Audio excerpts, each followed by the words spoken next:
ஆலந்தூர் தொகுதியில் போட்டியிடும் திமுக வேட்பாளர் தாமோ அன்பரசனை ஆதரித்து காங்கிரஸ் செய்தி தொடர்பாளர் குஷ்பு பிரச்சாரம் செய்து வருகிறார். அதன் நேரடி காட்சிகளை பார்க்கலாம். வாட வச்சிருக்காங்க, ஓட வச்சிருக்காங்க. எப்படி நம்மள வாட வச்சாங்க?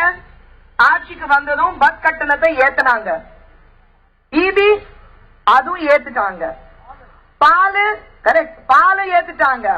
அது போதாதுன்னா பால் கரப்ஷன் வேற, பால்ல தண்ணி ஊத்தி மக்களுக்கு கொடுக்கறாங்க.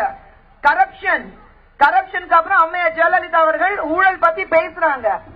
ஊழல் பத்தி பேசுறதுக்கு அம்மையார் ஜெயலலிதா அவர்களுக்கு என்னங்க அருகதை இருக்கு? யார் பத்தி பேசணும், எது பத்தி பேசணும் ஒரு விவசாய இல்ல.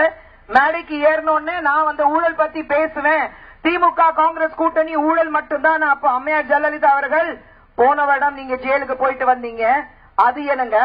அது ஊழல் இல்லையா? நத்தம் விஸ்வநாதன் அவர்கள் 525 கோடி பத்தி ஒரு ஊழல் பண்ணிருக்கிறாரு, அது ஊழல் இல்லையா? இல்ல அக்ரி கிருஷ்ணமூர்த்தி ஒவ்வொரு போஸ்டிங் 7 லட்சம் ரூபாய் கேட்டாரு, அது ஊழல் இல்லையா? இல்ல ஒரு மந்திரி இப்ப பால ஊழல் பண்ணதுனால பதவியில் இருந்து நீங்க தூக்குனீங்க, ஆனா மறுபடியும் அவருக்கு ஒரு சீட்டுக்கு கொடுத்து ஜெயிக்கிறதுக்கு ஒரு வாய்ப்பு கொடுக்கறாங்க. என்ன சொல்றாங்க அம்மையார் ஜெயலலிதா அவர்கள்? நீ ஊழல் பண்ணும் போது நீ பால ஊழல் பண்ணிய, அப்போ எனக்கு கமிஷன் வரல, அதனால உன்னை பதவியில் இருந்து தூக்குன.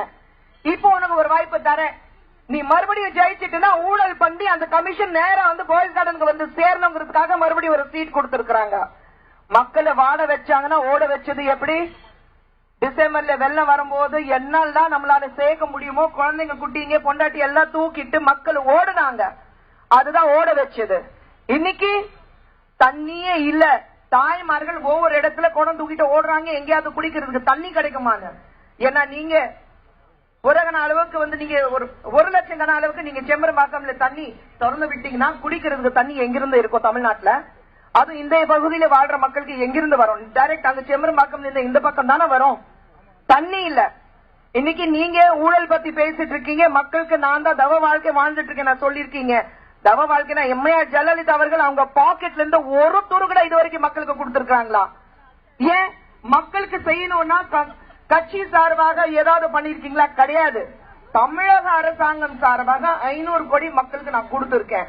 ஆனா மிடாஸ் மூலமா அவங்க சம்பாதிச்ச சொத்து வச்சுட்டு 1000 கோடிக்கு நீங்க ஒரு தியேட்டர் வாங்குறீங்க. இதுதான் லட்சணம், ஒரு தாயின் லட்சணம். இதுதான் அம்மையார் ஜெயலலிதா அவர்கள் நான் மக்களுக்கு நல்லது செஞ்சிட்டு இருக்கேன்னு சொல்லிட்டு இருக்காங்க. யாருங்க நல்லது செய்யறது? இந்த மினிஸ்டர்ஸ் அம்மையார் ஜெயலலிதா அவர்கள் ஜெயில இருக்கும் போது தெரு தெருவா போய் மன்சோர் தின்னாங்க, ஒப்பாரி வச்சாங்க, கோயில்ல போய் லட்சக்கணக்கில் செலவு பண்ணிட்டு ஒரு விசேஷ பூஜை எல்லாம் பண்ணாங்க, அதுக்கப்புறம் அங்க பிரதர்சனம் எல்லாம் பண்ணாங்க, இதெல்லாம் பண்ணிருக்கிறாங்க. நான் கேக்குறேன், இதே மக்கள் வெள்ளத்தால் பாதிக்கப்படும் போது இல்ல படிப்புகள் இல்ல, அவங்களுக்கு வேலை வாய்ப்பு இல்ல, 94 லட்சம் இளைஞர்கள் வேலை வாய்ப்பு இல்லாம தவிச்சிட்டு இருக்காங்க இன்னைக்கு தமிழ்நாட்டுல. அவங்களுக்கு வேலை வாய்ப்பு இல்ல, எது பாதுகாப்பு இல்ல, பெண்களுக்கு பாதுகாப்பு இல்ல. ஏதோ ஒரு மக்களுக்கு பிரச்சனை வரும்போது யாராவது ஏதோ ஒரு மந்திரி யாரோ ஒரு எம்எல்ஏ போய் ஒப்பாரி வச்சாங்களா? இல்ல கோயிலுக்கு போய் விசேஷ பூஜை பண்ணாங்களா? இல்ல மன்சோர் தின்னாங்களா? என்னங்க நாடகம்? நாடகம் மட்டும்தான் ஆடிட்டு இருக்கீங்க.